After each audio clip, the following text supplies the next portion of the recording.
លោកបរទេសណាដែលមកលះបង់ដើម្បីខ្មែរនោះឈ្មោះអីនិយាយចឹងត្រូវព្រះអង្គប្រកាន់ប្រមាណខែចុងក្រោយនេះប្រជាពលរដ្ឋញាតិញោមយើងភៀសខ្លួនចិត្តមកជាងកន្លះលានអត់មានឃើញប្រសងបរទេសនោះអើតក្បាលមកជួយខ្មែរសោះចាំញោមចាំអាហ្នឹងបងចាំកណ្ដាទេសមកឲ្យខឹងឯងប៉ុន្តែរឿងពិតកុំខឹងតាមកណ្ដាចាំញោមចាំចឹងបានកណ្ដាមិនបញ្ចេញឈ្មោះកណ្ដាផ្ញើសារទៅសម្ដេចព្រះសង្ឃគ្រី3 4កណ្ដាថា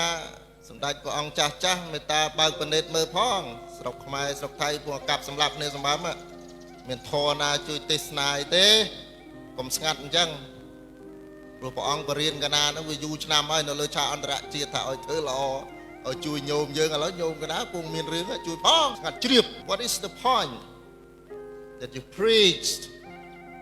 in the conference about peace while the war is being waged against each other between Cambodia and Thailand and all the Sangharajas in Southeast Asia and the rest of the world are complete silent on the matter. What's wrong with that? What is wrong with the Buddhism?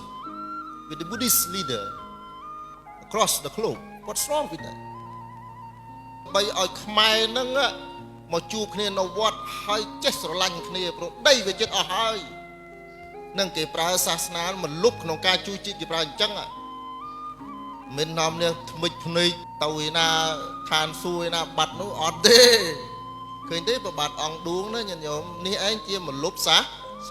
ទៅរួមមនុស្សឯណាលះបង់45ឆ្នាំដើម្បីប្រទេសជាតិលោកបរទេសណាដែលមកលះបង់ដើម្បីខ្មែរនោះឈ្មោះអីនិយាយចឹងត្រូវព្រះអង្គប្រកាន់លើភពផែនដីនេះណាមិនមែនជាទឹកដីរបស់ព្រះអរហន្តទេជាទឹកដីបទុជនព្រះអរហន្តតិចតួចណាស់ព្រះអង្គបដិបត្តិហើយល្អហើយត្រេកអរតែក្នុងន័យប្រទេសជាតិបកូនណាម្ចាស់ពួកយើងរស់នៅទៅអត់ថែរក្សាបាត់យូរមិនដឹងអីព្រះអង្គខ្មែរយើងកណាចាប់ដើមឆ្ងល់ឥឡូវតែលោកខ្មែរឬលោកភូមាឬលោកលង្កាឬលោកយ៉ាងម៉េចនេះពេលនេះដូនតាសម្ដេចព្រះសង្ឃរាជជួនណាលះបង់ធេរៈសម័យនោះខំហើយយើងវាធ្លាក់ដល់ថ្នាក់លោកដើរលក់តោបអីហ្នឹងលក់ខ្វៀលគោលលេងខ្លែងអីហ្នឹងវាសូន្យសម័យឧត្តមមានអ្នកប្រាជ្ញណាញាតិញោមអើយបានបកូនណាអង្គឌួងចេះពុទ្ធសាសនាមកនោះជួយរើបប្រើប្រាស់សាសនាដើម្បីជាវិធីសាស្ត្រក្នុងការបង្រួមជាតិបើអត់ពុទ្ធសាសនាទេសម័យនោះពិបាកខ្លាំងណាស់អញ្ចឹងបកូនណាអង្គឌួងនឹងលោកប្រើប្រាស់ព្រះពុទ្ធសាសនាបានឲ្យប្រកាសមានការរៀបចំបុណ្យភ្ជុំបិណ្ឌកាន់បិណ្ឌនេះគឺដើម្បីឲ្យខ្មែរនឹងមកជួបគ្នានៅវត្តហើយចេះស្រឡាញ់គ្នាព្រោះដីវាចិត្តអស់ហើយនឹងគេប្រើសាសនាមកលុបក្នុងការជួយជាតិគេប្រើអញ្ចឹងមិននាំនេះថ្មិចភ្នែកទៅឯណាឋានសួគ៌ឯណាបាត់នោះអត់ទេឃើញទេប្របាទអង្គឌួងណាញាតិញោមនេះឯងជាមលុបសា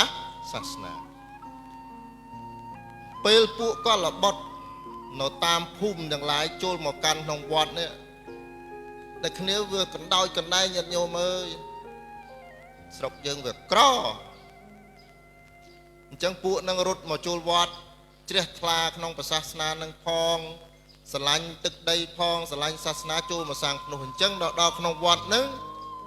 ព្រះករុណាជាម្ចាស់ព្រះអង្គត្រូវតែឲ្យអភ័យត្រូវតែឲ្យនៅសេចក្តីសុខនឹងការយកចិត្តទុកដាក់ចំពោះភិក្ខុសាមណេរដែលនៅក្នុងវត្ត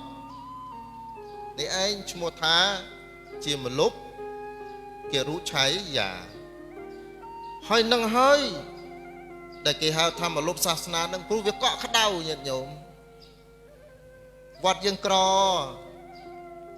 តែបើលោកគ្រូធំមានមេត្តាធម៌ព្រះមវិហារធម៌សន្តោសចំពោះភិក្ខុសាមណេរក្មេងវត្តអីហ្នឹងព្រះមវិហារធម៌នេះមលុបគឺសេចក្តីស្រឡាញ់នេះវានឹងដកនៅក្នុងដួងចិត្តនៃពួកអ្នកបួសនិងពួកយុវជនដែលនៅក្នុងវត្តហ្នឹងអស់មួយជីវិតហើយបើមិនចឹងទេចេញពីវត្តទៅស្អប់វត្តហ្មងស្អប់ដូចសម័យខ្មែរក្រហមអីខ្លះវាខឹងគ្រូវាថាវាយវាឬក៏លោកគ្រូខ្លះធ្វើបាបគេចឹងមិនល្អចឹងមិនអាពួកនោះវាខ្លាយទៅកម្មាភិបាលសម្លាប់បៃព្រះខ្ទេចហ្នឹងមនុស្សហ្នឹងញាតិញោម ហ្នឹងហើយមិនល្អដូចយើងស្ដាប់គេទេសនាអំពីតាវតឹងទេមនុស្សលោកអញ្ចឹងហើយឥឡូវនេះតាំងពីសង្គ្រាមលោកលើកទី7មករាល់ថ្ងៃនេះពិភពលោកនេះគឺស្ថិតនៅក្នុងស្ថានភាពដ៏អាក្រក់បំផុតគ្មានអ្នកណាស្ដាប់អ្នកណាទេញាតិញោមអញ្ចឹងជនជាតិខ្មែរទាំងអស់លោកត្រូវជ្រាបណា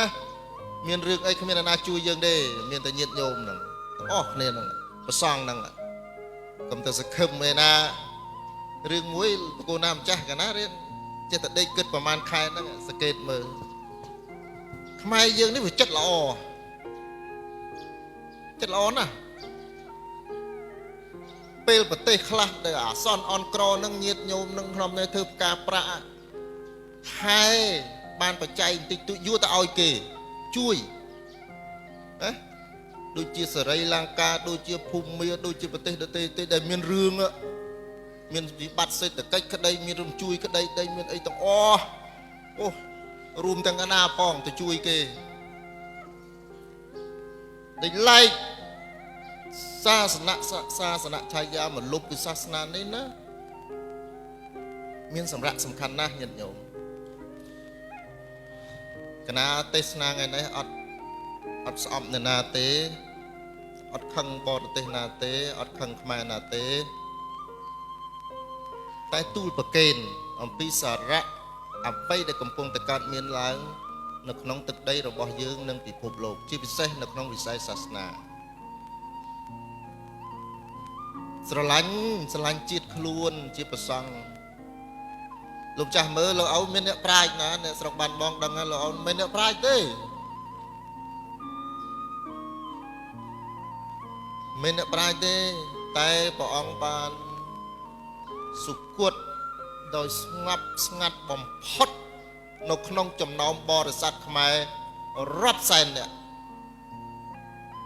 ប្រហែលជាមិនតាន់បានទទួលការលៀងជើងពីបរិស័ទណាម្នាក់ទេនៅទឹកដីបាត់ដំបងនេះក្រោយពីការលះបង់ពេញមួយបច្ចុប្បន្នដើម្បី